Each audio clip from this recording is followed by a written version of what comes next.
ကိုမှတ်မိတဲ့လူကောင်းတွေရဲ့ကူညီပေးမှုပေါ့ပြောရလို့ရှိရင်မရ3ခုရှိတယ်အဲ့ဒါမှဒီပထမဆုံးကကြတော့အစာအိမ်အောက်နာကားပေါ်မှာ64ကားပေါ်မှာအဲ့ဒီကနေအပြန်ကိုကနေရာလဲရတယ်အဲ့မှာမှကိုက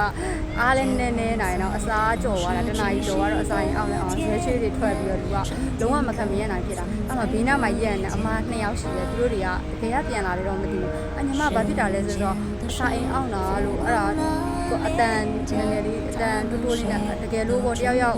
ကားပေါ်မှာအစာပြည့်ပါလာတယ်ဆိုလို့ရှိရင်စားစရာပါလာလို့ရှိရင်ညီမဝယ်ခြင်းပါတယ်တစ်ချက်လောက်မေးပေးပါဆိုတော့ပြောတော့ဒီညီမတို့မှာလည်းစားစရာပါတယ်ဆိုတော့အဲ speed ရဲ့နောက်ပြီးတော့ကိတ်မုံပဲအဲကိတ်မုံပေါင်မုံရဲ့ကိုပေးတယ်အဲ့ဒါတော့လုံးဝမှတ်မှတ်ရရတယ်ပြီးတော့ဆက်ဆံတဲ့လုံးဝမယူဘူးအဲ့ဒီချိန်မှာပေါ့နော်ဆက်ဆံတဲ့လုံးဝပေးလို့မရဘူးမယူ